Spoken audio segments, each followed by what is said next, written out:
안녕하십니까.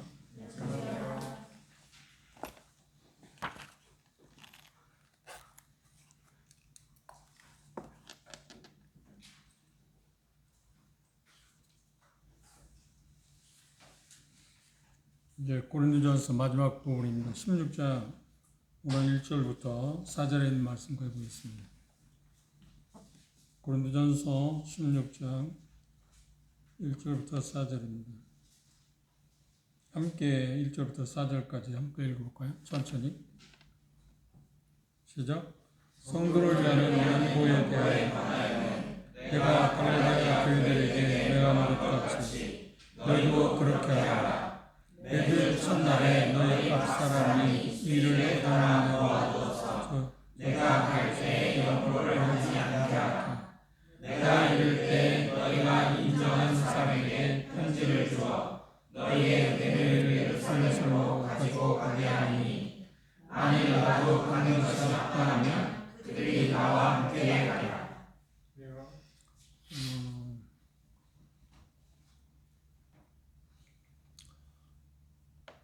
교회에서 가장 민감한 주제가 뭐라고 생각하세요? 우리 삶에서 민감한 주제이기도 하지만 특별히 교회에서 민감한 주제가 여기 나오는 돈 문제입니다. 그래서 너무 민감한 주제다 보니까 잘 이야기를 하지 않잖아요. 그런데 이 부분은 대단히 중요한 부분입니다. 돈 문제에 대한 것처럼 중요한 게 없습니다. 왜냐하면 돈과 우리의 삶은 밀접하고 그리고 돈의 위력이 너무나도 위대하기 때문에 크기 때문에 이 돈을 다룬다고 하는 것은 정말 그 사람의 신앙의 어떤 영성을 반영한다고 해도 과언이 아닙니다. 돈은 참 민감한 문제입니다. 근데 이제까지 고린도전서 15장에서 바울사들은 부활의 어떤 영광스러운 몸에 대해서 이야기를 했습니다. 그리고 나서 이제 16장에 와서 그건 쉬운 말은 미래의 일 아닌가요? 그렇죠? 앞으로 있을 일입니다. 지금 당장에 우리가 부활체로 변화를 하니까 그분이 오셔야 공경에 오시게 될 때 우리가 휴거될 때 변화가 되니까 그건 미래의 일입니다. 근데 미래의 일을 자세하게 설명하고 나서 바울사들은 이제 현재로 돌아왔습니다. 그것도 현재로 돌아와서 이 땅에서 신실하게 삶을 살아가야 할 그 부분에 대해서 이야기하면서 뭘 이야기하기 시작했냐면 돈에 대한 이야기입니다. 다른 것도 많을 텐데 왜 돈 먼저 이야기할까? 물질에 대해서 이야기할까? 그런데 예수님께서 세상에 계실 때 그런 표현을 하셨지 않나요?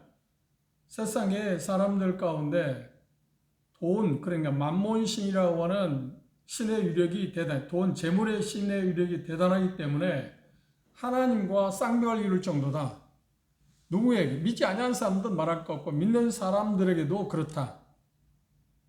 그래서 그 영향력은 대단하다. 그래서 이 돈 문제를 잘 우리가 다룬다는 것은 우리에게서 대단히 중요한 문제입니다. 민감한 문제이지만 하나님은 우리에게 이 문제에 대해서 서슴지 않고 말씀하고 계십니다. 그래서 우리들 모두가 이 문제에 대해서 좀 그런 민감한 그런 생각에 대해서 버리고 하나님께서 우리 말씀하신 그 부분을 정확히 알고 우리 준행하는 것, 그것이 필요할 거라고 생각합니다. 돈을 어떻게 쓰느냐와 관련해서 우리는 반드시 하나님의 뜻을 알아야 합니다. 돈의 용도, 그것에 대해서 우리가 잘 모르게 된다면 우리의 삶은 생각보다 훨씬 어려워질 수 있습니다. 특히 연보는 그리스도의 삶을 향한 계획에 있어서 아주 중요한 요소라고 하나님은 우리에게 말씀하십니다. 그 연보라고 하는 말은 무슨 말인가? 연보라고 하는 말의 의미는 무엇인가요?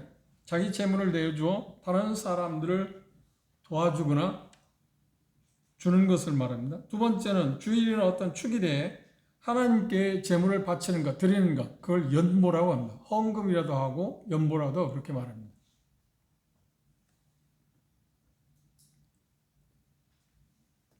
그런데 이 말씀에서 우리가 조심스럽게 접근해야 할 게 여러 가지 있는데 그동안 우리는 주일날 노아 10장을 공부했잖아요. 10장을 공부하고 이제 13장에 가면 13장의 내용 가운데 이 돈과 관련된 게 있습니다. 사랑의 빚 외에는 아무 빚도 지지 마라 하고 연관되어 있습니다. 그래서 주님 허락하시면 11월 첫 주에 이 주제에 대해서 물질 문제에 대해서 연보와 관련된 성경의 전반적인 그런 부분에 대해서 조금 한번 생각해 보는 게 필요할 거라 그렇게 생각합니다. 물론 개혁안적인 면에서 물론 그때 가서 또다시 이야기할 수 있는 부분이 있긴 하겠지만 개괄적인 부분에서 접근해 보도록 하겠습니다. 우리가 돈을 어떻게 보고 어떻게 쓰느냐 하는 것을 보면 그 사람을 알 수 있다. 틀림없는 말입니다. 그리고 심지어 감리교의 창설자라고 일컬어지고 있는 저한 웨슬리는 이런 말을 했습니다. 그 사람이 구원받았다? 라고 하는 것을, 회개했다는 것을 뭘로 증명할 수 있냐 하면 그 사람의 주머니가 회개하지 않은 사람은 나는 회개한 사람을 믿지 않는다. 이게 돈과 자기의 그 영성과 밀접한 관계가 있다고 이야기합니다. 그럼 우리가 부정할 수 있는 건 아닙니다. 그런데 하도 저희가 구약에서도 이 연보에 대해서 헌금에 대해서 이야기하고 있지만 신약에 와서 계속 이런 말씀을 하셨기 때문에 2000년이 흐른 지금에 와서 이 헌금 문제에 대해 연보에 대한 것이 너무 오용되고 잘못되어져서 성경대로 하지 않기 때문에 많은 사람들이 연보, 이 헌금 때문에 실족하는 사람이 생각보다 많습니다. 교회 생활하는 사람들에게 어떤 사람들이 교회에서 떠난 이유를 말할 때 대다수는 뭐라고 하냐면 그 돈 이야기에서 나는 싫다고. 그리고 돈 문제 때문에 나는 상처를 받았다. 그래서 우리는 전혀 성경에서 그렇게 말하고 있지 않기 때문에 그렇게 하지 않습니다만 일반 종교인들은 뭐 헌금 내면 이름을 써서 내가지고 지명 헌금을 써서 내고 그 사람들 이름을 나이를 하나하나씩 나이라고 그것에 대해 축복 기도를 해준다든지 그런 걸 통해서 이렇게 갈등을 조장하고 마치 저도 그 종교생활할 때 심지어 그런 경우도 있었는데 제 이름을 쓰고 그래프를 그려놓습니다. 그리고 헌금을 얼마큼 내느냐에 따라서 그래프가 눈금이 올라가는 그게 뭔가 지금 어떤 경쟁시키는 거 아닌가요? 그러니까 그러지 못한 사람 입장에서는 어떻게 하겠습니까? 나 저런 교회는 내려 다니고 싶지 않다. 그렇죠? 마음 가운데 상처를 받는가? 그런 일들이 자행됩니다. 그리고 만약에 뭐 예배당을 짓는다 할 때만 작정 헌금이라는 게 있습니다. 자기에게 지금 수중에 돈이 얼마 있는지도 모르고 얼마를 내야 할지 모르고 현금으로 직접 내는 거하고 작정 헌금하는 건 전혀 다르지 않아요? 우리가 지금 카드 쓰는 게 일상화 됐습니다. 그런데 여러분들이 그런 생각을 할 수 있을 겁니다. 일상화 되긴 했지만 현금 주고 사는 거하고 카드를 주고 살 때 어떤 물품을 구입할 때 차이가 있습니까? 없습니까? 틀림없이 있습니다. 현금을 주고 산다 하면 조절을 합니다. 조금 한 번째. 이건 너무 많이 지불하는데. 근데 카드로는 내가 지금 현금이 직접 안 나가니까 그냥 막 사인하지 않아요? 일상화 됐습니다. 편리를 도모하기 위해서 그걸 만들었다고 생각합니다만 그런데 그건 하나의 뭐냐면 소비를 증가시키고 분수 없이 돈을 쓰게 하는 방법 그런 것이 하나의 그 패단이지 않나요? 그래서 심지어 뭐 마이너스 통장을 만나니 뭐 저하고는 관계없는 얘기를 하지만 그러니까 현금으로 어떤 물건을 사는 거하고 카드를 쓰는 거하고는 전혀 감각이 다르지 않나요? 근데 어떻게 됐든 간에 이 연보 문제가 헌금 문제가 교회에 심각한 문제를 초래하고 있는 것은 사실입니다. 그렇다고 할지라도 하나님께서 말씀한 이 말씀에 대해서 말하지 말아야 할까요? 반드시 말해야 합니다. 왜냐하면 돈을 어떻게 보고 돈에 대해서 재물에 대해서 어떻게 볼 거냐 그리고 어떻게 쓸 거냐는 것은 하나님께서 말씀하신 것을 우리 반드시 정확히 알아서 그렇게 해야 하잖아요. 그 우리 미래의 삶과 연관되어 있고 현재의 삶과 연관되어 있습니다. 그래서 돈을 어떻게 보고 어떻게 쓰느냐에 따라서 그 사람의 영성을 가늠할 수 있다. 한번 생각해 보십시오.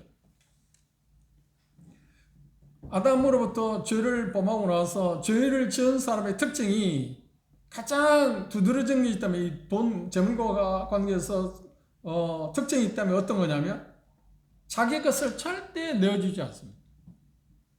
내어줄 마음이 없습니다. 자기 것을 잡고 그걸 내줄 생각을 하지 않습니다.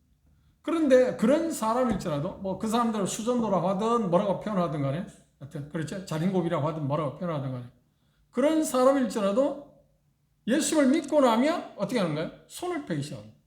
그게 두드러진 인물이 누구인가요? 삭개오라는 사람이 있잖아요. 요한복음에 삭개오. 그런 재산을 축적하기 위해서 세리장으로서 그 당시 그렇죠. 그 당시 노마법에 의해서는 적법할지 모르지만 양심의 법에 의해서 적법한 게 아닙니다. 그래서 많은 것을 치부한 사람입니다. 그리고 부자였습니다.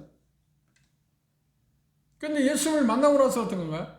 예수님이 뭐라고 꾸중했나요? 뭐라고 했냐? 너 왜 이렇게 재산을 축적했냐? 뭐 이야기하냐? 그런 일. 예수님을 만나고 나서 그는 스스로 뭐라고 하냐면 내가 갖고 있는 것을 사람들에게 베풀었다. 그리고 어떤 게 있다면 네 배나 갚였다. 복음의 능력이라는 것은 놀라운 것입니다. 복음의 능력이 여러 가지 우리의 삶 가운데 나타나는데 그 중에 가장 두드러짐이 있다고 하면 그렇지. 자기 삶을 내어주고 자기의 있는 것을 아까워하지 않냐고 다른 사람의 필요를 위해서 공급하는 것을 시작하는 이게 그리스도인의 특징입니다. 그렇죠?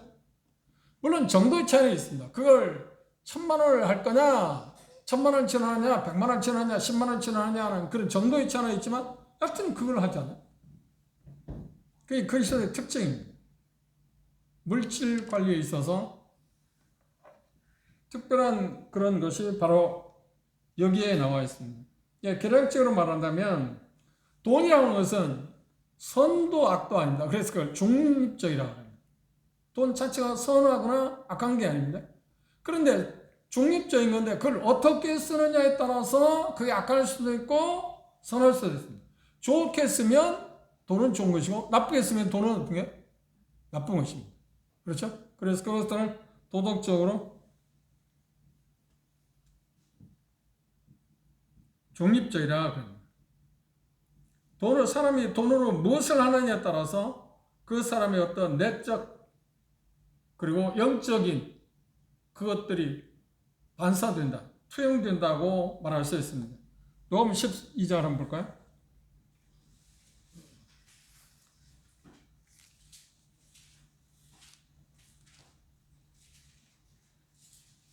요한복음 12장 34절입니다.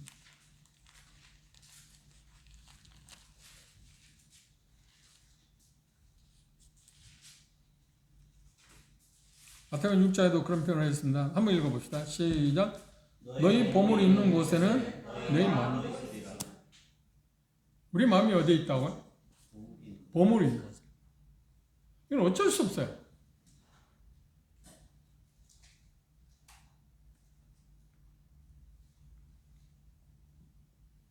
그런데 분명한 것은 하나님은 하나님의 말씀을 통해서 다 훑어봐도 돈을 소유하지 말라고 한 일이 있나요? 아니요. 재물을 소유하지 말라고 한 일은 한 번도 없습니다.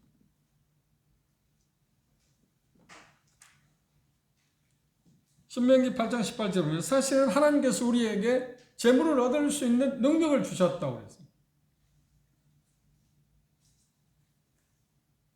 그리고 우리에게 모든 것을 후히 주사 누리게 하시는 분이 하나님이라고 그랬습니다.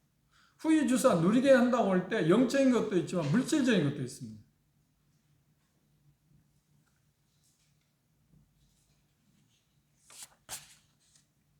그러나 하나님은 돈을 소유하지 말라고 말씀하시지만 안 하셨지만 소유하지 말라고 하시진 않았습니다. 그런데 하나님은 우리에게 뭐라고 말씀하세요? 돈을 뭐라고요? 사랑하지는 마라. 돈을 소유할 수는 있지만 그러나 그걸 사랑하지는 말라고 디모데전서 6장 10절에 이야기했습니다. 돈을 사랑하게 될 때 어떤 일이 일어나는가요? 돈을 사랑한다고 하는 말은 어떤 거냐면 돈에 대해서 건강하지 못한 어떤 애정을 품거나 그리고 거기에 내몰리는 것 그것에 나 자신의 마음을 다 쏟는 것 그것을 돈을 사랑한다고 하는 표현을 했습니다. 돈을 조차 다져서는 안 된다. 그렇죠? 그게 우리에게 대단히 중요한 부분입니다. 그런데 돈을 사랑함으로 말미암아서 삶을 망친 사람들이 성경에 보면 여러 사람이 나옵니다. 대표적인 사람을 우리가 생각한다면 여호수아서 7장에 나오는 아가이라는 사람이 재물을 사랑한 것 때문에 자기만 죽음을 당한 게 아니라 자기와 관계된 모든 사람이 죽음을 당하는 게 있었어요. 이스라엘 백성들에게 엄청난 어려움을 주기도 했고 자기 가족이, 자기 식솔들이, 자기가 관계된 사람이 한꺼번에 모두 다 죽음을 당했습니다. 이유가 뭐라고요? 돈을 사랑했기 때문에.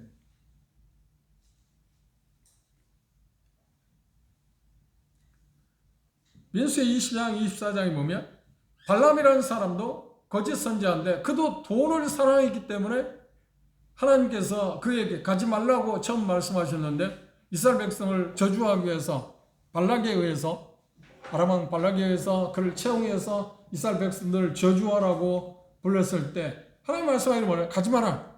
그런데 돈을 사랑하는 마음이 있어서 그걸 끊지를 못했습니다. 그때 하나님 뭐라고 한 거야? 그럼 가라. 다 내가 말하는 것만 이야기해라. 근데 돈을 사랑하는 마음 때문에 그런 이스라엘 백성에 커다란 피해를 끼쳤고 나가서 어때요? 결국은 처참한 죽음을 당했습니다. 돈을 사랑하는 결과가 이런 것이라고 이야기하고 있습니다. 사사기 16장 4절 6절에 보면 삼손을 죽음으로 몰아는 들릴리라고 하는 기생이 있었습니다. 그 여인도 왜 자기가 사랑하는 삼손을 그렇게 팔아먹었나요? 돈을 받고 싶어서. 돈 때문에 그랬습니다. 그리고 결국 자기도 죽음을 당하는 그런 결과를 초래. 신학에 와서 가장 대표적인 인물들, 성경적으로 가장 대표적인 사람이 있다면 돈을 사랑함으로 말미암아서 멸망당한 사람이 있다면 누군가요? 가룟 유다. 돈을 사랑함으로 말미암아서 3년 동안 스스로 모셨던 예수 그리스도를 은전 30에, 그게 은전 30이라는 말, 그게 노예값입니다. 노예들이 값이 30밖에 안 나는데 예수님을 그렇게 하찮게 생각하고 팔아먹었습니다. 그리고 결국은 뉘우치고 스스로 뉘우친 것입니다. 회개한 게 아닙니다. 목매달아 죽었는데 배가 터져 떨어져서 배가 터져 죽었다고 해요. 그리고 사도행 1장에 보면 우리가 이미 공부를 했습니다만 하나님께서 그에게 준 놀라운 유업이 있음에도 불구하고 그것을 자기 손으로 박잡기 때문에 뭐 때문에? 돈을 사랑함 때문에 박잡기 때문에 그런 멸망으로 치닫고 말았습니다. 예루살렘 교회가 시작된 이후 아나니아 삽비라 부부가 있었습니다. 사도행전 5장에 그 부부도 돈을 사랑하는 마음 때문에 유선을 떨었습니다. 밭을 팔아서 뭐 2분의 1을 내놓든지 5분의 1을 내놓는다고 할 때 누가 뭐라고 하겠습니까? 이건 다 자원하는 것인데 의무적인 게 아니에요. 요구한 일도 없습니다. 베드로가 당신 밭이 있으니까 그걸 팔아서 내놓으라 한 일이 있나요? 아니요. 아무도 그런 이야기 안 해요. 성경에 그걸 요구한 일이 없습니다. 하나님은 그걸 요구하지도 않습니다. 그런데 그 밭을 팔고 나서 얼마나 감추어 놓고는 뭐라고 그러냐면 두 부부가 짜고 입을 맞추고 뭐라고 하냐? 다 했다. 다 내놓았다. 그래서 하나님을 쓰고 성령을 소개했기 때문에 결국은 한 날 3시간 차이로 부부가 죽음을 당했습니다. 하나님 직결 심판을 받았습니다. 돈을 사랑한다는 게 이런 가시적으로 이런 놀라운 상상할 수 없는 일을 당했습니다. 그러면 하나님께서 우리에게 돈을 사랑하지 말라고 할 때 그런 일, 우리가 돈을 사랑하게 되면 그런 일을 당할 것 같아서 그걸 당하지 않기 위해서 돈을 사랑하지 말아야 하는가요? 아니요. 그걸 말하는 게 아니에요. 돈을 사랑하게 되면 우리의 삶 가운데 황폐해지기 때문입니다. 실상 죽음을 당한다. 그것도 물론 대단히 불행한 일입니다. 그러나 그보다 더 중요한 게 뭐냐면 돈을 사랑함으로 말미암아서 하나님 관계가 소원해진다고 생각하면 그건 정말 엄청난 소원일 수밖에 없습니다. 전반적으로 볼 때 돈을 사랑하게 된다면 어떤 일이 있게 되냐면 어쩔 수 없이 하나님을 잊어버립니다. 돈과 하나님을 겸해서 섬길 수 있다고 하나님 말씀하셨는데 아니요. 돈과 하나님을 절대로 겸해서 섬길 수 없다. 돈을 섬기든 하나님을 섬기든 둘 중에 하나를 섬길 수밖에 없다.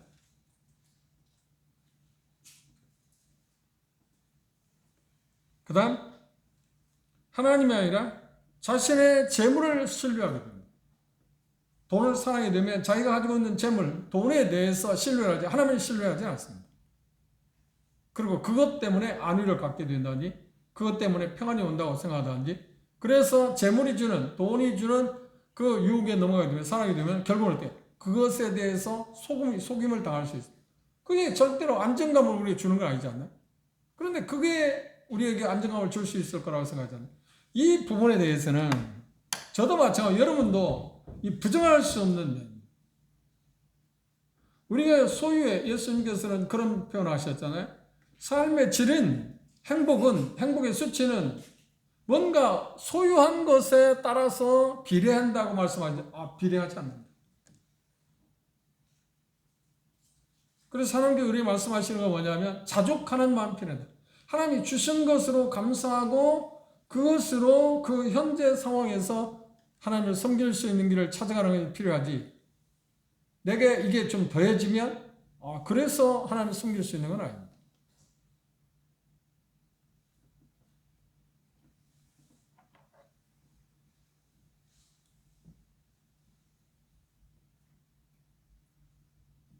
그리고 돈을 사랑하게 되면 우리의 마음 삶 가운데 타협하여지고 양심을 저버릴 수도 있고 그리고 결국은 어떤가요? 교만해질 수 있습니다. 그리고 심지어 이스라엘 백성들에게 말라기서는 뭐라 하냐면 돈을 사랑함으로 말미암아서 하나님의 것을 도적질했다. 11조를 떼모았다. 그래서 하나님의 것을 도적질했다고 합니다. 세상에 우리가 그 부분에 대해서 자유스럽지는 못합니다. 우리는 그 정도의 차이는 있을지 모르지만 우리 주변에 돈을 사랑함으로 말미암아서 자기 양심도 팔아먹고 심지어 살인도 하는 사람 있잖아요. 최고의 패륜이라고. 얼마 전에 무기징역을 받은 걸로 알고 있는데 어떤 여자가 이름도 잘 몰라. 여자가 남편에게 보험을 들어놓고 높은 데에 가서 수영을 하라고인가 해가지고 죽게 해서.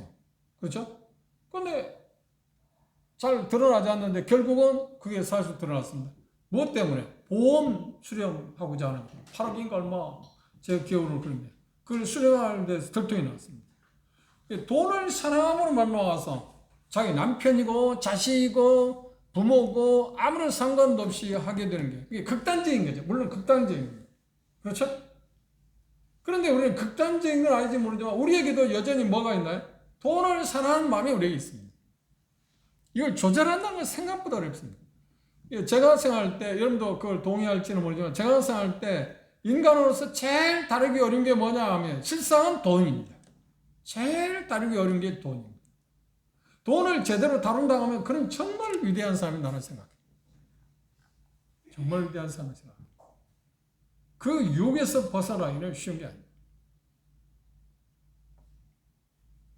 돈을 벌고자 하는 것, 돈을 얻을 수 있는 방법이 하나님 주신 것 가운데 얻을 수 있는 방법 가운데 가장 큰 게 뭐냐면 일에서 얻는 것입니다. 그렇죠? 일에서 얻게 되어 있습니다. 돈은. 그렇죠? 하나님이 주신 방법이 그겁니다. 그런데 일에서 얻는 것은 좋은데 돈 때문에 하나님의 말씀을 저버리면서까지 일에서 어떤 걸 얻으려고 한다? 왜 그럴까요? 이유는 어떻게 해요? 그게 쉽게 단정할 수는 없지만 객관적으로 볼 때는 돈을 사랑하는 마음 때문에 그런 거 아닌가요? 하나님이 우리에게 약속했습니다. 뭐라고요? 마태복음 6장 33절에 그렇게 말했어요. 너희 천부께서 이것들이 있어야 할 줄 아신다. 그럼 우리의 필요를 그분이 공급하시는 분이지 않나요? 그분이 우리의 필요를 공급하신다는 믿게 되면 우리는 염려하지 않게 되고 염려한다고 하는 말은 그분이 필요를 공급하신다는 그분이 우리를 보살피고 사랑하고 공급자라고 하는 사실을 우리가 신뢰하지 못하기 때문에 염려하는 거잖아요. 그리고 마태복음에서 그러면 염려함으로 말하면서 변하는 게 뭐가 있나요? 아무런 변화가 없어요. 세상에 느는 것도 아니고 그렇다고 해서 어떤 환경이 변한 것도 아니죠. 아무리 근심한다고 변하는 게 뭐가 있나요?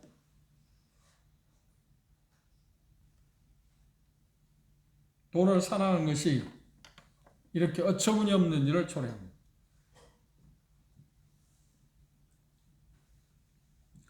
그리고 우리의 관계 가운데서 현지 자매들의 관계 가운데서 돈을 사랑하게 됨으로 말미암아서 뭐냐? 다른 사람의 필요에 눈을 감게 됩니다. 그렇죠? 그걸 인색함이라고 합니다. 제 마음에도 그게 있습니다. 누군가가 누구에게 도움을 줘야겠다, 필요에 부응하기 위해서 뭔가 도움을 줘야겠다 할 때 선뜻 아무런 마음에 갈등 없이 그걸 내놓는 사람이 쉽나요? 아니요. 한 번쯤은 생각할 것이다. 그리고 가능하면 어떤 거예요? 줄이려고 하잖아. 액수를 줄이려고 하잖아. 그 상대방이 예를 들어서 10만 원이 필요하다고 내가 봤는데 뭐냐면 가능하면 9만 원 주면 어떨까? 아니면 좀 더 8만 원 주면 어떨까? 뭐 다른 사람 또 할 수 있을 거 아닌가? 뭐 이런 참 그 말대로 요상한 생각들 하잖아.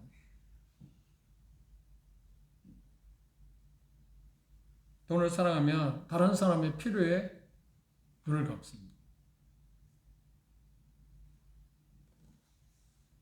돈을 얻을 수 있는 방법에 대해서 하나님은 뭐라고 말씀하셨나요? 사도행전 20장에 보면 우리가 할 수 있는 선물로 받을 수 있습니다. 선물이라 그렇게 표현했습니다.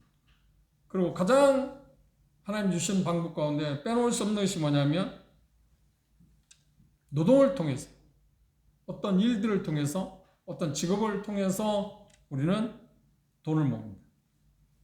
그리고 많은 사람들이 어떤 투자, 제가 투자라고 하든 뭐라고 하든 투자를 통해서 돈을 모을 수 있습니다. 늘려갈 수 있다는 말입니다. 그리고 자만 기자는 뭐라고 하냐면 그 저축도 하나의 방법이라고 합니다. 이익이 얼마일지는 모르지만. 그리고 잠언 27장에 보면 지혜로운 계획도 세워야 합니다. 돈을 벌기 위해서, 치부하기 위해서 그것도 우리에게 필요합니다. 그러나 가장 중요한 방법은 뭐냐면 노동이다. 노동을 통해서 하나님께서 우리가 돈을 벌게 하셨습니다. 그래서 데살로니가서 3장에는 뭐라고 해요? 일하기를 싫어하거든 뭐라고 해요? 먹지도 말라. 일해야 한다. 먹고 살기 위해서는 일해야 한다. 그죠? 이게 하나님께서 우리에게 주신 일입니다. 그래서 당연히 우리는 그리스도인으로서 우리의 삶을 꾸려가기 위해서 이 세상에 몸을 갖고 이 세상의 삶을 살아가기 위해서는 반드시 뭐가 필요하냐면 어쩔 수 없이 돈이 필요합니다. 그런 돈을 얻기 위해서는 우리는 노동해야, 일해야 해. 일해야. 근데 문제가 있죠. 사회 구조에 따라서 그 돈을 얻기 위해서 일하고 싶은데도 일자리가 없어서 어려움을 겪는 것도 있을 수 있습니다. 그런데 우리나라에 많은 젊은이들이 실업난에 헤매고 있지 않나요? 그런데 제가 보기에는 매스컴에서 전해진 말 그게 전문은 아닐 겁니다. 전문은 아니지만 드러난 면을 보면 어떤 거예요? 왜 젊은이들이 직업을 못 갖고 있나?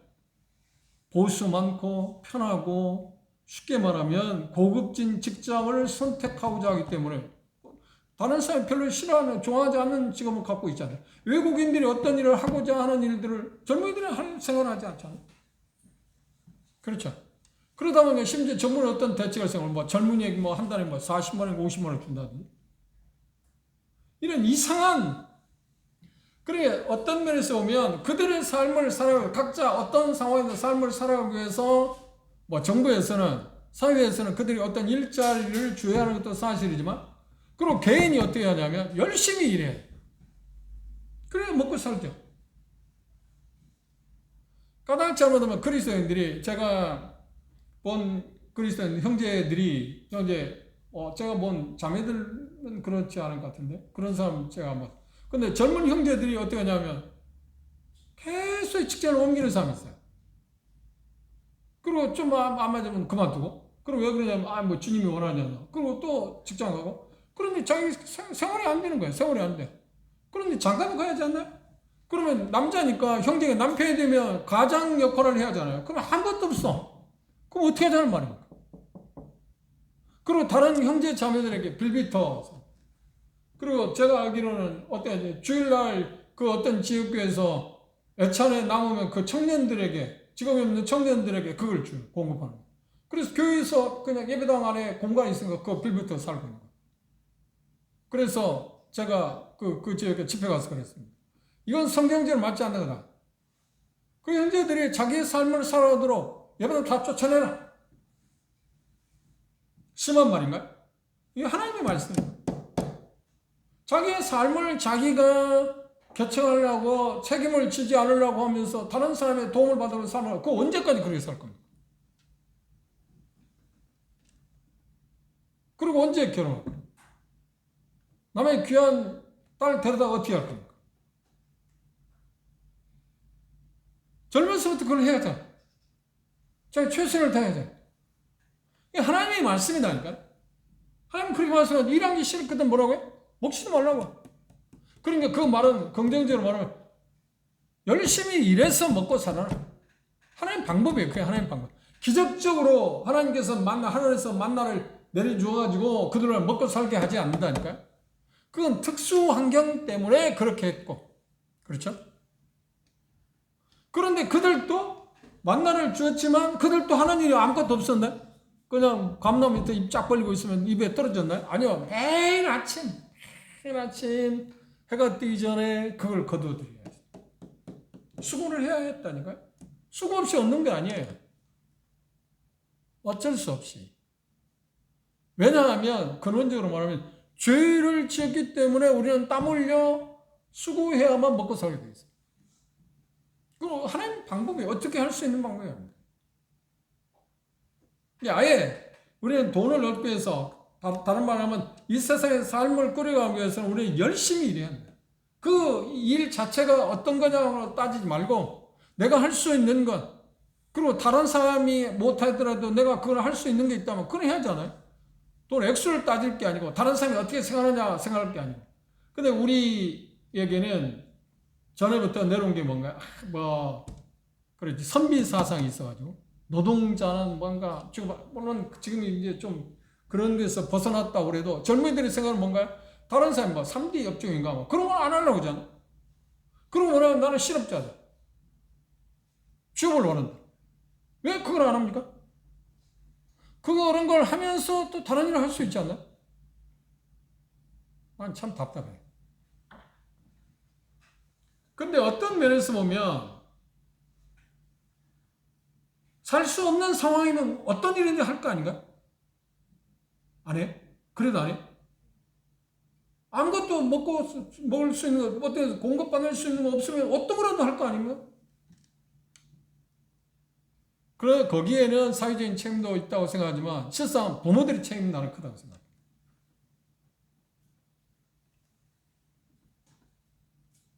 그런 말이 있습니다.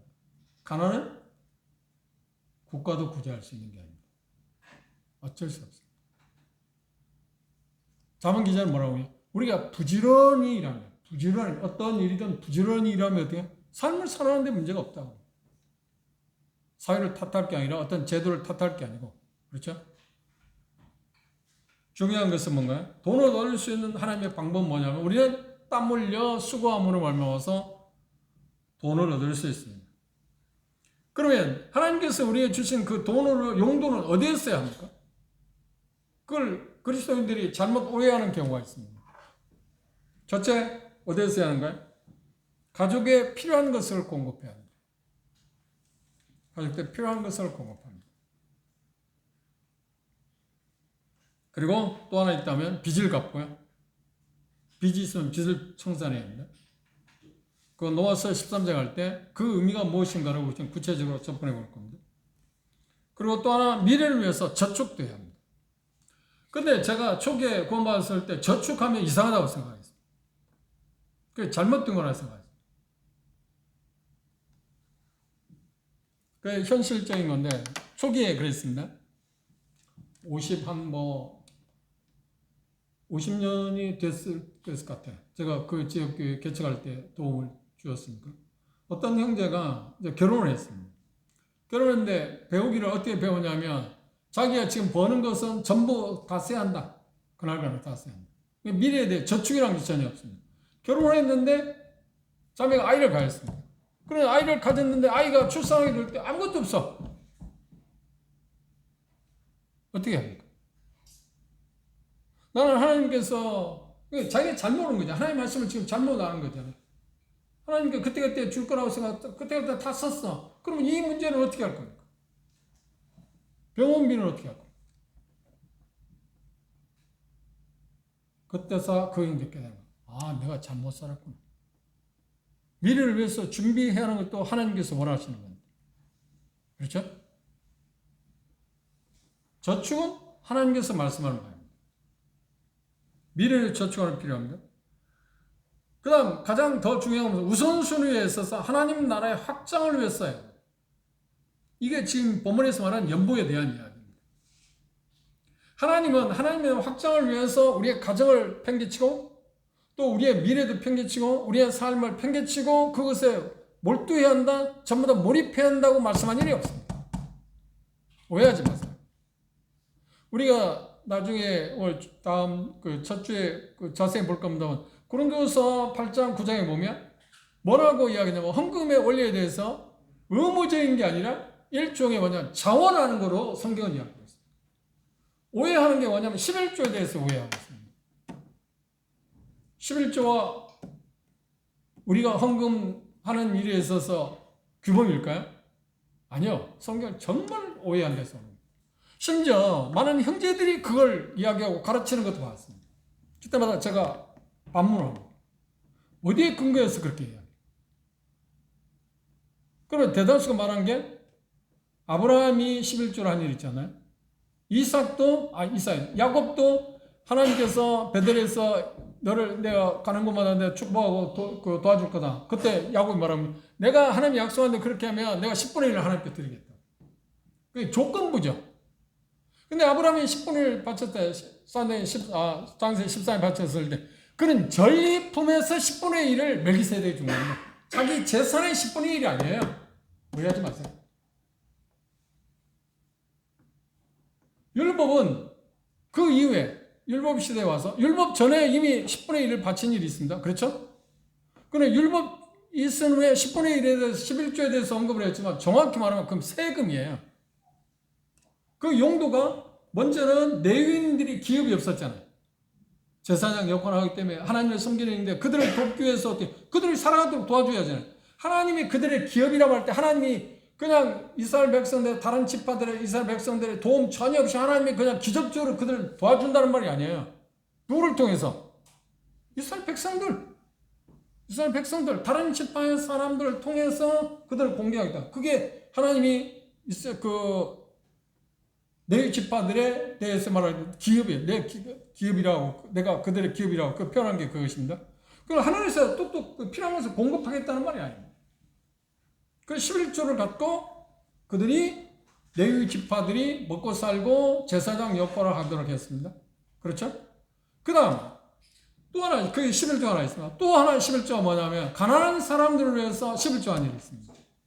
그리고 매 3년에 종교적인 어떤 행사를 하고 할 때 또 11조 하는 게 있습니다. 그래서 이스라엘 백성이 1년에 그 11조에 내는 금액이 정확히 따지면 우리는 10분의 1이라고 그 성경을 오해한 거예요. 약 23%를 내요. 정확히 말해요. 11조가 그렇다니까? 근데 11조 자체를 할 때 10분의 1을 낸다. 10분의 1이다. 근데 신약 성경에서 10분의 1에 대해서 언급한 일이 없어요. 그런데 언급한 걸 뭐라고 하냐. 예수님께서 마태복음 23장에 바리새인들에 대해서 책망할 때 11조에 대해서 언급하면서 말하냐. 이것도 행하고 저것도 버리지 말아야 한다 했기 때문에 예수님이 11조를 옹호했다 이야기. 그냥 문맥에서 말하는 건 뭔가요?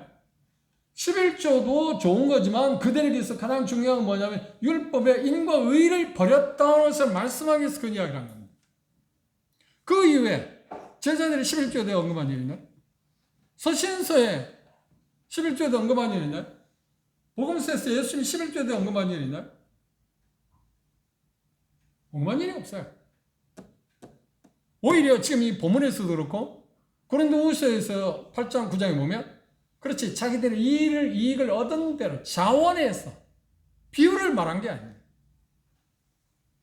그런데 이것은 뭐냐 자원한 예물이지 의무사항이 아니라니까요.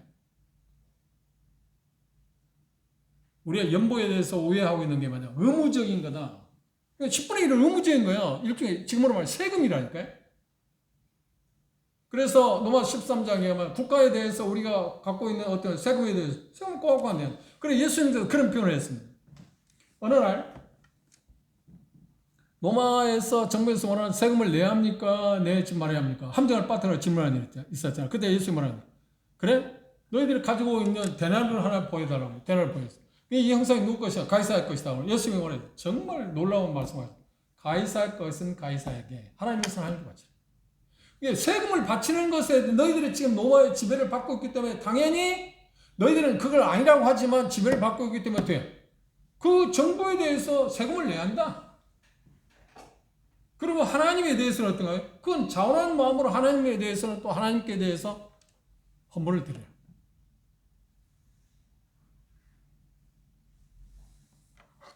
십일조에 대한 개념은 나중에 더 구체적으로 생각해 보도록 하겠습니다. 여기 연보의 용도는 어떤 것인가요? 연보에 쓸 때 그걸 어디에 쓰겠다고 하는 겁니까? 여기 말씀에서는, 이 본문에서는 그렇게 표현하고 있습니다. 성도를 위하는 연보에 대하여. 성도를 위하는 연보에 대하여. 그러면 본문에서 말하는 성도는 누구냐면 예루살렘 교회 성도들에 대한 이야기인 거죠. 고린도 교회 이방인 교회입니다. 그리고 마게도냐 교회에 대해서 고린도후서 8장에 이야기하고 있습니다. 그런데 이 말씀을 할 때 바울 사도는 지금 3차 전도여행 때 고린도를 거치고 마게도냐 지역을, 마게도냐라고 말하는 빌립보, 데살로니가, 그 다음 베레아 교회입니다. 이 세 교회, 그것도 갈라디아 지역 교회도 마찬가지입니다. 그걸 로마서 16장에서 이야기했습니다. 이걸 성공을 연보를 모은 이유가 뭐냐면 예루살렘 교회가 지금 어려움을 겪고 있었습니다. 특별한 어려움. 어떤 특별한 어려움이냐면 한시적인 겁니다. 우리가 이미 사도행전 보면 2장에서 보면 그들은 어떻게 했나요? 순례자들이 대다수입니다. 오순절에 남자는 이스라엘 백성들에게 있어서 7절기가 있는데 7절기 가운데 세 절기는 꼬박꼬박 예루살렘에 와서 제물을 드렸어요. 예배를 드렸습니다. 제사를 드렸어요. 6월절, 오순절, 장막절. 근데 오순절이 되었기 때문에 그들은 지금 여러 지역에서, 그래 사도행전 2장에 보면, 1장에 보면 몇 나라에서 왔나요? 15국의 2장입니다. 15개국에서 왔습니다. 올 때 그들은 뭐하는가? 순례자로 온 거야. 오순절 절기를 지키기 위해서. 그렇죠? 그런데 와서 복음을 듣고 나서 구원을 받았어. 그럼 하루에 3,000명, 5,000명이 더해졌어. 그럼 예루살렘 교회가 시작되었습니다. 그런데 대단히 의미 있는 것은 그들이 순례자로 왔는데 돌아갈 생각을 안 하는 거야. 너무 좋으니까. 구원받고 나니까. 그럼 그들을 어떻게 공경하겠다는 말이야. 저 시골에서 올 때 한 달 먹을 거 갖고 왔을까요? 자기 순례 일정에 따라서 일주일이면 일주일에서 빠듯한 사람 일주일 먹을 거 갖고 왔을 거고, 아니면 좀 여유 있는 사람 10일 거, 더 여유 있는 사람 한 달 거 갖고 왔겠죠. 그죠? 그럼 갈 생각을 하는 거야. 그럼 그거 어떻게 먹여요? 3,000명, 5,000명 더해집니다. 그래서 예루살렘에 땅 있는 사람들이 그걸 다 합니다. 그래서 나누는 사람 근데 사장에 먹는 거예요? 그렇죠. 바나바도 그 일을 했잖아요.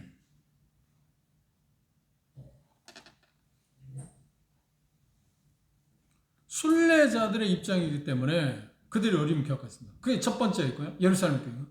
두 번째, 그들은 예수를 믿고 나서 어떻게 했냐? 핍박을 받았습니다. 핍박을 받을 때 어떤 핍박을 받냐면 대개 어떤 경우는 집에서 쫓겨나기도 하고요. 유대교회에서. 그렇죠? 그리고 유대교회에서 출교를 시켰기 때문에 어떤 일을 당하는 거예요? 물물 교환을 못해요. 장사, 어떤 것을 사고 팔지는 못하게. 재정적으로 얼마나 어렵겠습니까? 지금 예수님 교회 성도들이 예수를 믿는 것 때문에 지금 이런 형편이 있습니다. 그런데 설상가상으로, 엎친데 겹친 경우로 사도행전 11장 보면 그곳에 흉년도 왔어. 정말 엄청난 문제가 왔어요. 그러니까 바울 사도는 안디옥 교회 갔을 때 그 문제를 보고 뭐라고 그랬냐 하면 그들을 도와야 합니다. 그렇죠? 왜? 사랑하는 형제들이니까. 그리고 이방인 교회 형제자매들이 예루살렘 유대인 형제자매들을 돕는 것을 통해서 우리는 하나라는 것을 지금 결속시킬 수 있는, 그리고 장벽을 무너뜨릴 수 있는 가시적인 일이 되죠. 장기전은 그런 표현을 합니다. 선물은 뭐라고요? 우리를 고귀한 사람 앞으로 인도도 합니다. 그리고 선물을 주게 되면 우리는 선물을 주고 받게 되면 자연스럽게 우리의 삶 가운데 어떤 일이 벌어지냐? 마음이 어떻게? 훨씬 교제가 잘 되잖아요. 아무리 상대방이 나에 대해서 별로 그 좋은 감정이 원수 아닐 경우에, 좋은 감정이 아닌 사람한테 선물을 주었을 때 어떻게? 마음이 풀어지잖아요. 유대인과 이방인은 엄청난 장벽을 가지고 있었습니다. 그래서 이 장에서 그걸 표현합니다. 누구도 넘을 수 없는 장벽. 그런데 복음으로 말미암아서 장벽이 무너졌습니다. 그리고 가시적으로 현실적으로 그럼에도 불구하고 문화적인 차이가 있기 때문에 극복하기 대단히 어려웠어요. 근데 이방인 교회 형제자매들이, 예루살렘 교회 형제자매들이 그 어려운 소식을 듣고 연보를 했을 때 그게 전해졌을 때 어떤 거예요? 정말 우리를 사랑하고 우리를 필요로 알고 우리를 정말 사랑하고 우리는 정말 하나구나. 하나님을 가장 그 사랑을 가장 가시적으로 보일 수 있는 것 가운데 하나가 뭐냐면 여기 표현한 것도 연보입니다. 여기 성도를 위한 연보라고 하는 것은 지금 고린도 교회의 성도가 아니고 데살로니가 교회의 성도도 아니고 예루살렘 교회의 성도들이 지금 어려운 가운데 있는 그 성도들을 위해서 지금 1년 전에 고린도서 8장이면 1년 전에 고린도 교회 성도들은 데살로니가 지역의 마게도냐 지역의 성도들이 그 하나님 앞에서 하는 그런 모습을 보고 여기 표현한 대 갈라디아 교회에서 명한 거 그걸 듣고 나서 준비를 시작했습니다. 헌금하기로 결정했어요. 고린도 교회는 지금 그래서 하나 조금씩 유대인 그러니까 예루살렘 교회 성도들 속에서 지금 그 연보를 시작했습니다. 그런데 시작하다 중단됐어요. 중단된 게 뭐냐면 우리가 그동안 공부한 것처럼 고린도 교회 거짓 선지자들이 와서 바울 사도와 고린도 성도들 이간 붙였습니다. 그래서 뭐라고 하냐 그것도 바울 사도가 자기 먹고 살기 위해 침범하기 위해서 한다. 그러니까 그 소리를 들은 고린도 교회 성도들 이? 그들을 돕기 위해서 한 건데 그래? 그럼 안 하지. 그래 중단됐어요. 참 무서운 일입니다. 그런데 디도를 보내서 이제 화해가 이루어졌습니다. 화해가 이루어졌기 때문에 바울 사도는 여기 16장에 와서 말하는 1년 전에 시작한 것을 마쳐라. 지금 그 내용이에요. 그런데 고린도서 8장에 보면 마게도냐 지역 성도들이 한 것을 모델로 제시했어요. 그들은 여러분보다 고린도 성도들보다 훨씬 가난한데도 그들은 후한 연보를 했다. 그걸 모델로 생각해. 그리고 그들이 보기에도 부끄럽지 않게 연보를 하면 좋겠다. 물론 그 비율이나 막 그게 거기에 자세히 나와 있습니다. 지금 그 내용을 증명하고 있어요. 이 본문에서는 그 내용을 얘기했어요. 예루살렘 교회 성도들을 돕기 위해서 연보를 합니다. 그런데 전체적으로 볼 때 우리 쪽에서는 지금 우리가 연보하는 것은 예루살렘 성도들 돕기 위한 건 아니잖아요. 어느 지역 성도들 돕기 위해서 한 건 아니잖아요. 그런데 그 점에서 보면 우리에게 문제가 있습니다. 우리도 그런 용인교회도 그런 문제가 있을 수 있어요. 그런데 좀 여유 있는 자립임이 된 그런 교회들의 문제가 뭔지 아세요? 자기들만 쓰는 자기들만. 주변에 어려운 교회들이 어려움이 있을 때 그 어려운 형제자매들을 돕질 않아. 자기들만 써. 많은 우리나라의 그 교단의 대형 교회들이 그 상상할 수 없는 돈이 있는데 상상할 수 없는 돈이. 그 돈을 어떻게 해? 자기들만 쓰는 거야. 어떻게 이 등이 뭐 쓰는데 아무 별 문제 없는데 좋은 거로 깐다더니 뭐 막 그렇게 하죠. 그러니 그걸 지켜보는 대단 많이 좋아하는 사람이 있었지만 어떤 면에서 액면을 받아들여야 합니다. 그들이 뭐라고 하는가? 자기들은 그 가운데 주변에 가난한 사람들 돕거나 구제하는 것도 아니고 성경 그걸 이야기하고 있는데 그건 그 자기들을 위해 쓴다 다. 이게 뭔가 헌금의 용도가 지금 잘못되어 있다는 거예요. 잘못 쓰고 있다는 거예요. 그 비난 엄청나게 받고 있잖아요. 우리도 조심해야 할 일이에요. 액수가 적당할지라도. 그런데 심지어 모임에 있어도 그런 현상이 벌어지고 있어요. 자기들이 자립되어 있어요. 예배당도 있고 뭐 헌금도 많이 두고 그런데 주변에 어려운데 그 형제들 그러면 주변에 일꾼들이 한 50만 건 사는 형제들이 있거든요. 그런 형제들이 조금씩이라도 도움을 줄 수 있잖아요. 그 어떻게 얼마나 큰 도움이겠어요. 물론 여기 교회는 저기 뭡니까 고창의 형제를 돕고 있는 그건 참 잘하는 일인데 그런 것들 그런 용도들이 우리가 정확히 하나님의 말씀을 통해서 우리가 알고 해야 하는데 그러지 못한 그러니까 첫째 전체적으로 보면 용도가 어떻게 되냐면 고린도서 9장 6절 14절을 보면 연보는 누구를 위해서 하는 겁니까? 연보의 용도는 어디에 쓰여지는 거예요? 교회 인도자들을 지원하고 있습니다. 그렇죠? 전임사역자들. 디모데전서 5장 10절에 말씀을 잘 가르치는 사람을 배나 존경한다는 말은 뭐냐면 물질을 공급하라는 말입니다. 그리고 두 번째 어디에 쓰는가? 사도행 2장 44, 45절 4장 34절에 있는 것처럼 가난한 성도들의 필요를 채워.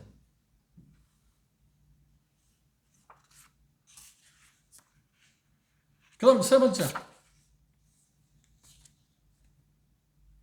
선교를 위해서요.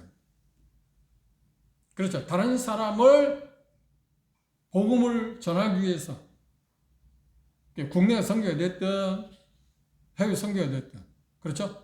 복음을 전하기 하나님 나라의 확장을 위해서 그걸 써야 합니다. 이게 성경에서 말하는 용도입니다. 제가 서두에 그렇게 말씀드렸잖아요. 돈을 어떻게 쓸 거냐는 것은 하나님이 성경에서 말씀하는 것을 우리는 정확히 알고 그것을 우리는 따랐어야 한다. 준행해야 한다.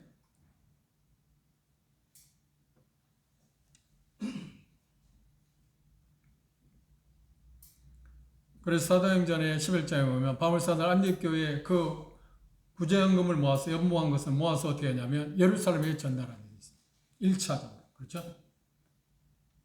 그리고 3차 전도행하면서 여러 지역, 갈라디아 교회에서도 했고, 그리고 지금 고린도 교회도 이야기했고, 여러 지역 교회 다니면서 성도, 예루살렘 교회 성도들의 궁핍함을 이야기하고, 그를 도울 것을 지금 이야기했습니다.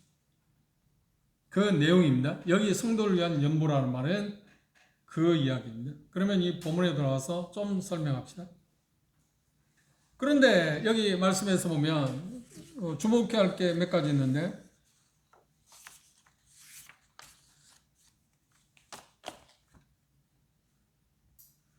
첫째, 헌금의 목적은 무엇인가요? 여기 표현한 것처럼 예루살렘 교회의 성도들을 돕기 위한 거다.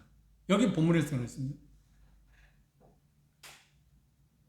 세 가지 이유 때문에 예루살렘 교회는 지금 상상위로 어려움을 겪고 있습니다. 형제 자매들이 어려움을 겪고 있기 때문에 물질을 나눔으로써 사랑을 통해서 유대인과 이방인이 하나라는 사실을 보이고 싶어서 지금 이야기하고 있습니다.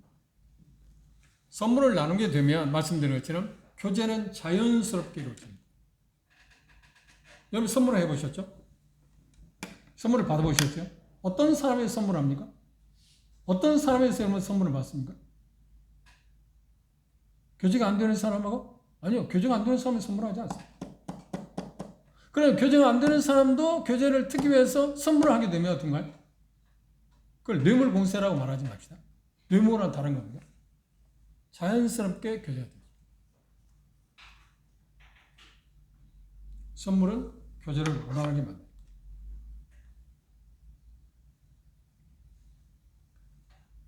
(16장 2절에) 보면 헌금의 원리가 나와 있습니다. 헌금의 원리 가운데 몇 가지를 여기 이야기합니다. 기간이 나와 있어요. 첫째, 기간. 가장 적절한 시간에 헌금, 연보를 해야 하는데 언제 하라고요? 매주 첫날. 매주 첫날. 매주 첫날. 매주 첫날은 뭐 하는 날이죠? 매주 첫날은 연보하는 날입니까? 예배하는 거예요. 영인교회는 이미 그 부분을 알고 있습니다. 예배에 빼놓을 수 없는 것이 뭐라고요? 연보라니까. 이거 별개가 아니에요. 어떤 면에서 하나님께 예배를 드리는데, 예배 드리러 왔는데, 연보를 하지 않으면 뭐예요? 나는 예배 한쪽 면을 못하는 거예요. 그렇죠. 매주 첫날이라는 말의 의미가 바로 그래요. 매주 첫날에는 뭐냐면, 우리가 교회로 모이고, 하나님께 예배하는 날이에요. 그럼 예배하는 날에 연보하라는 말은 뭔가요? 그럼 예배하고, 연보를 어때요? 불가분리해요. 뗄 수 있는 게 아닙니다. 그런데 사람들이 생각할 때 그렇게 생각하지 않아요.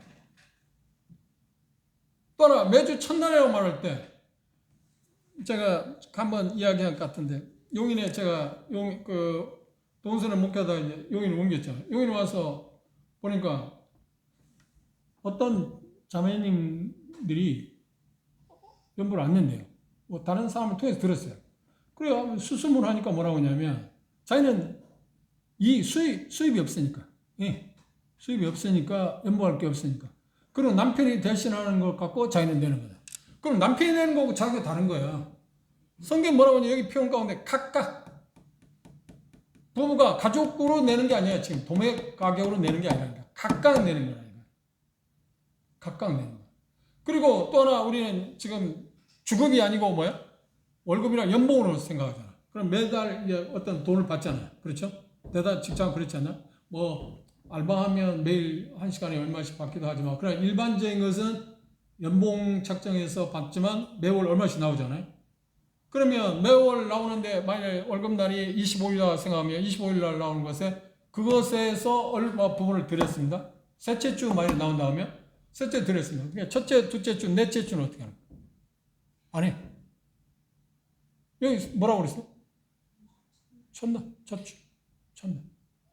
그러면 첫 주, 둘째 주는 예배 드리는 거 하는 거예요? 넷째 주는? 셋째 주만 하는 거예요? 이게 심각한 문제야.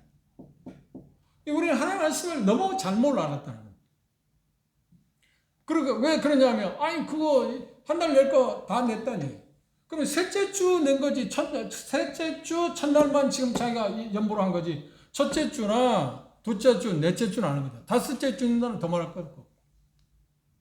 그러면 여기 말하고 있는 것은 그러면 그 분배해서 내라는 말입니까? 꼭 그건 말한 것은 아니에요. 그러나 그 지혜가 필요하다는 겁니다. 여하튼 어떻게 됐든 성경에서 분배 정신을 말하고 있는 것은 아니지만, 그러나 지혜가 있다는 뭔가요?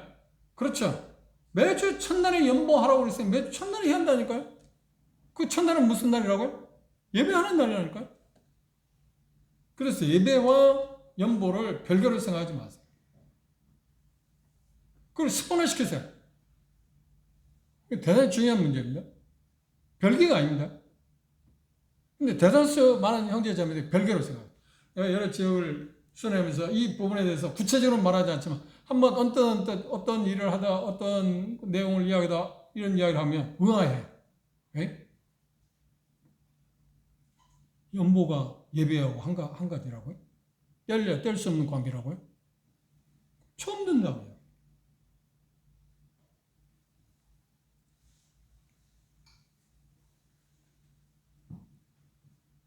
매주 첫날에 하나님은 연보하라고 이야기했습니다. 두 번째, 참여자들은 누구인가? 어떤 사람이 참여할 수 있다고요? 여기 표현하기는 뭐예요? 한번 보십시오. 매주 첫날에 너희 각 사람, 각각, 그렇죠? 각각. 사도행전 11장을 볼까요? 안디옥 교회도 어떻게 했는가 볼까요? 사도행전 11장.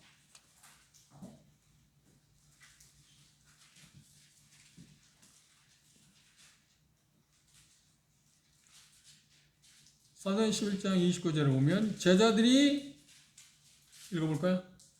29절 시작. 제자들이 각각 그 임대로 유대에 사는 형제들에게 구주를 논의로 작정하고 계속 바나바와 사울의 손으로 장로들에게 보내니라. 예, 각각이란 말은 무슨 말이에요? 남편이 나를 대신하는 거야? 부모가 나를 대신하는 거라고요? 아니요.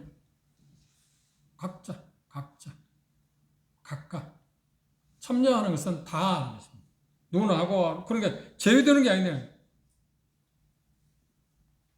면제 드릴 수 있는 사람 하나도 없습니다. 각각.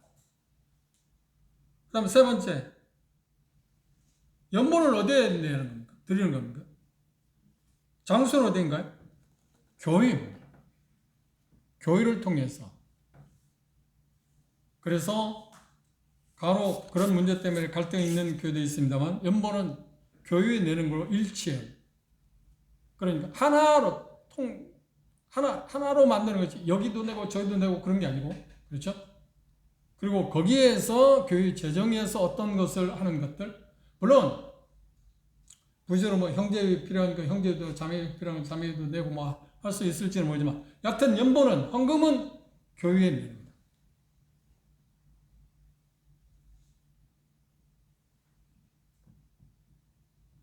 그래서 표현하고 있는 것처럼 주일날 우리는 사도행전 20장 7절에 있는 것처럼 안 쉬고 첫날 모일 때, 그렇죠? 주일날 교회로 모이려고 함께 예배하기 위해서 올 때 각각 자기가 준비한 것들을 가지고 오라고 이야기했습니다.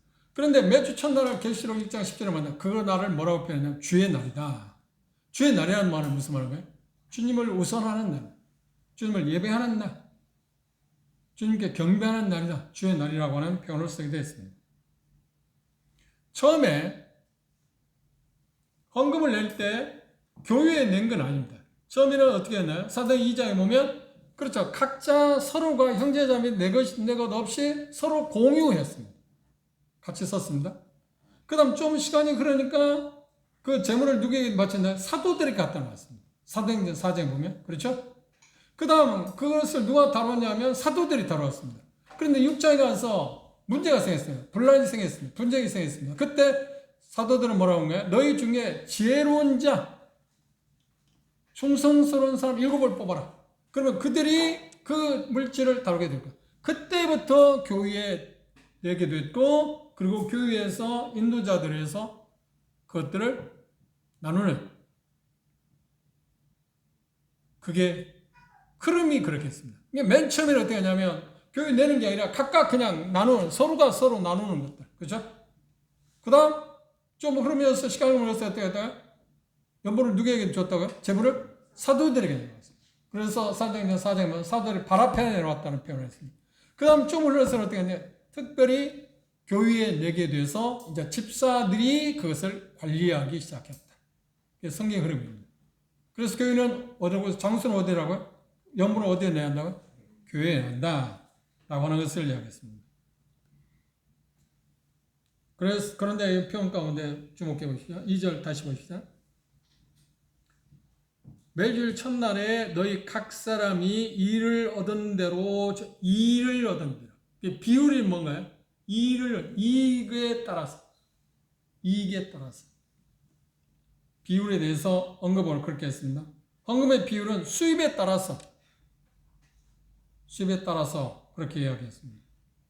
그 말은 뭐냐면 재량권이라는 거예요. 의무상이 아니고 자원에서 하는 거예요. 그것에 수입에 얼마를 내라고 한 게 아니에요. 이해하시겠습니까? 얼마에 대해 지정 11조를 이야기한 게 아니라니까. 재량권. 하나님은 우리에게 재량권을 줬습니다. 얼마를 내야 할 건가 하는 것은 자기가 얻은 이익에 비례해서 내야 한다. 그걸 더 구체적으로 표현하고 있는 것이 가르침이 고린도서 8장 9장에 나와 있습니다. 그건 우리가 다음 달에 기회가 되면 그 부분에 대해서 좀 더 구체적으로 생각을 하고 봅시다. 그리고 11조의 그 문제점에 대해서 그때 다시 또 우리가 재론하도록 하겠습니다. 그 다음 16장 3절에 보면 헌금 관리는 누가 하는가? 헌금 관리에 대해서 여기 표현했어요. 이를 얻는 저축하여 둬서 내가 갈 때 연보를 하지 않게 하라. 3절 내가 이를 때 너희의 인정한 사람에게 편지를 주어 너희의 은혜를 예루살렘으로 가지고 가게 하리. 헌금은 누가 관리한다고요? 여기 보면 경건하고 책임이 있는 형제들.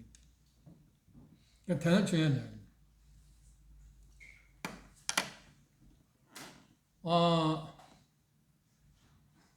시카고에 그 1900년대 엄청난 화재가 일어났습니다.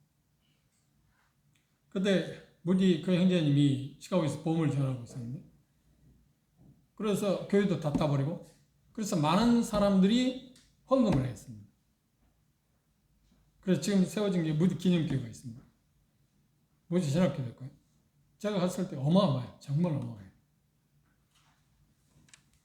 그런데 그 헌금이 얼마나 됐을까 하는 것에 대해서, 물론 무디 그분이 하나님 앞에서 정상적으로 잘 관리를 했을 겁니다.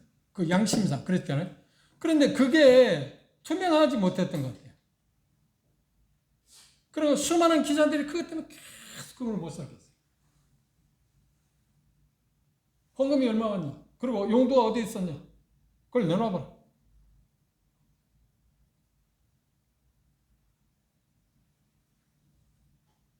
그런데 그걸 양심상 그 받은 것은 내가 얼마인지 정확히 모르겠지만 다 정확히 다 썼다. 그럼 내가 가지고 있는 게 없다.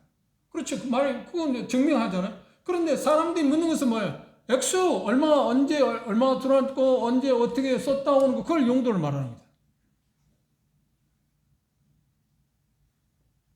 그래서 지혜가 뭐냐면 일꾼들은 돈에 대해서 관여를 하는 거죠. 일꾼들은 돈에 대해서 관여하면 안 돼요. 누가 해야 한다고요? 집사들이 해야 돼요. 근데 그분도 좀 지혜가 있었으면 그걸 관리하는 사람 재정위원들을 만드는데 그렇게 해서 딱 맡겼으면 자기가 그 말 들을 필요 없잖아요. 그죠? 저는 그걸 일찍 배우기 때문에 그 동서일 때 예배당 칠 때 전혀 관여하지 않았어요. 건축위원들에게 맡기고 뭐 나는 돈 10원 어떻게 해본 일이 없어요. 특별히 그 이유 가운데 하나는 김경훈 계십니다만, 수원의 화산동교회 예배당 짓는 문제 때문에 심각한 문제가 발생한 게 그것 때문에 일꾼이 재정을 관리했기 때문에. 그래서 저는 그 그걸 간접적인 경험도 했지만 제가 알고 있는 게 그것 때문에 전혀 관련. 그리고 제가 정부에 다니면서 형제들에게 일꾼들에게 그 예배당 짓는 그런 경우가 있을 때 제가 그 형제들에게 있어요. 형제는 절대 이 재정에 대해서 손을 떼라. 그리고 건축위원들을 맡기고.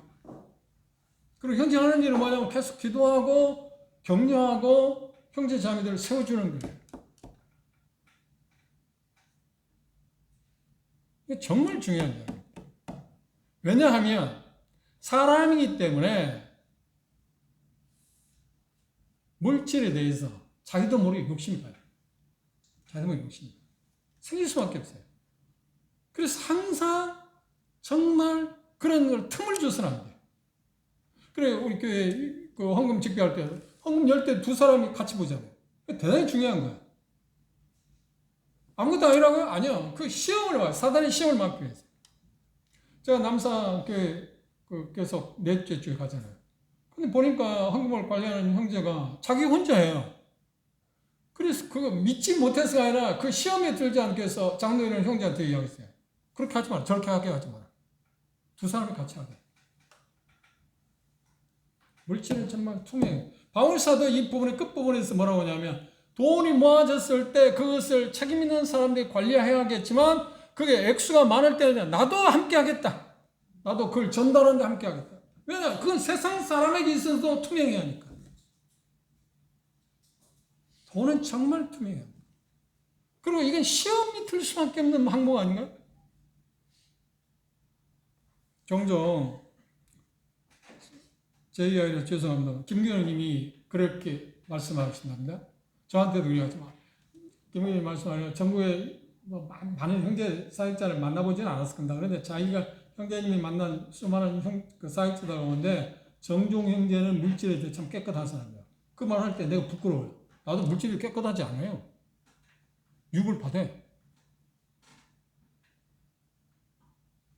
그렇게 노력하지. 그런 기회를 안 만들려고. 그런 기회를 가져면 안 돼. 아예. 그렇죠? 정말 이건 투명해요. 헌금 관리에 있어서 여기 표현한 것처럼 뭐냐? 사도들이 처음을 했고, 그 다음 칭찬하는 사람 누가 했다고요? 집사들이 했습니다. 그리고 헌금을 보는 시각은 어땠나요? 16장 4절 끝절에서 뭐라고 했냐면, 마지막으로, 재물이 그 헌금이 연보 액수가 많아지면, 연보 액수가 적으면 모르지만, 연보 액수가 적으면 책임 있는 형제들 그걸 예루살렘 교회에 전달할 수 있겠지만, 액수가 많을 경우는 어떻게 되나요? 바울사도 내가 그들과 함께 하겠다. 그래서 재미있는 것은 사도행전 20년 경험할 때 예루살렘 가서 심판을 받을 때 벨릭스 그 총독이 뭐라 하냐? 그에서 돈을 받을까 생각했다고 하죠. 그 거금을 갖고 왔다는 소문을 알고 있는. 예루살렘 교회를 돕기위해서 이미 주었어. 그런데 그걸 수중에 있을 거라고 생각합니다. 뇌물을 기대했다. 그런데 바울사는 그것까지도 깨끗하게 했다. 자기가 거두는 것도 자기가 손대지 않았지만 그걸 전달하는 데 있어서도 책임 있는 형제들과 함께 하겠다. 그건 뭔가요? 그들도 그런 어떤 어려움에 빠지지 않도록, 시험에 들지 않도록 보호하겠다. 그리고 믿지 않은 사람들에게 있어도 어떻게? 투명해요. 이건 헌금은 교회 재정이라는 것은 우리 형제 자매들뿐만 아니라 액수가 많을 경우에, 그렇죠? 우리는 우리 신경이나 쓰겠습니까? 신경도 안 써요. 그런데 큰 교회 액수가 많은 경우는 어떻게 하냐면 그걸 사람들이 보냐면 믿지 않는 사람들 보기에도 투명해야 한다. 이게 성경에. 근데 세상에 교회들 그런 교육이 있나? 예?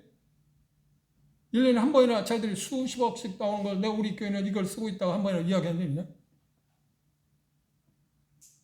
바로 생각해. 그걸 유대인들에게. 또 다른 지역교회. 이번에 이만큼 모아졌습니다.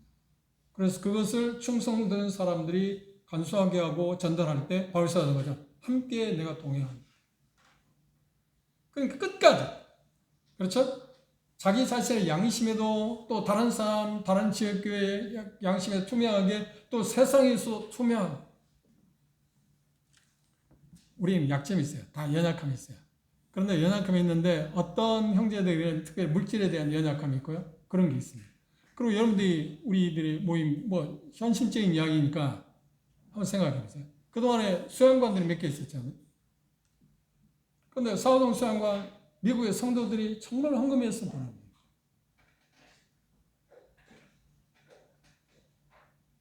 그런데 개인 첩보가 말했어요.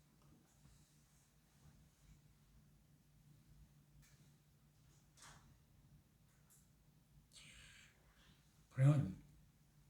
그러니까 그런 것들이 뭐냐면 처음 제도 자체도 잘못됐고 그리고 그걸 다루는 자세가 달랐다. 하나님 말씀에서. 그 얼마나 부끄러운 일입니까? 뭐 수양가 있는데 이것도 팔아먹었다 저것도 팔아먹었다 한번 생각해 보세요. 만일에 A라고 하는 것을 팔았을 때 거기 헌신한 형제들이 되돌려줬나?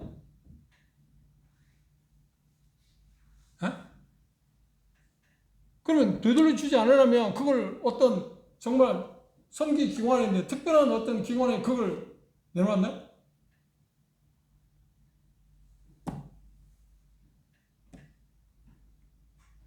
이게 단순한 게 아닙니다. 그래서 한선생님이 CTI를 만들 때 정관을 그렇게 만들었어요. 운영위원하고 재정위원들 따로 분리시켰어요. 왜 그걸 보고 나서 어떻게 하냐면 어떤 분은 그렇게 말해요. 아이 그거 뭐 다 내놓아 버리면 되지 왜 그걸 잡고 있냐고. 왜 다른 사람 또 누가 내놓아 버리면 또 팔아먹을지 모르니까 그걸 제도화 시키기 위해서 막기 위해서 그렇게 해놓은 거예요. 그것도 모르고 사람들은 이야기를 해. 이런저런 이야기. 그런 이야기를 할 때마다 제가 이야기를 해요. 제가 너무 잘 아는 시작할 때 그런 걸 알고 있으니까. 그 제도를 만들어 거예요. 그렇게 하지 못하고. 근데 중요한 것은 헌금 관리하는 사람들이 있어서 투명해요. 바울사들은 자기 양심에 또 다른 형제 자매들에게 이거 얼마나 소중한 돈입니까? 헌금. 다른 돈도 아니잖아요. 헌금이잖아요. 하나님께 드린 돈이잖아요. 그걸 어떻게 허투루 쓸 수 있나? 그리고 그 부분에 더 투명하지 않으면 어떻게 하겠나? 정말 투명한 게 그거 아닌가? 그런데 성도들에게만 투명할까? 세상에서 누가 봐도 문제가 없게. 투명하게.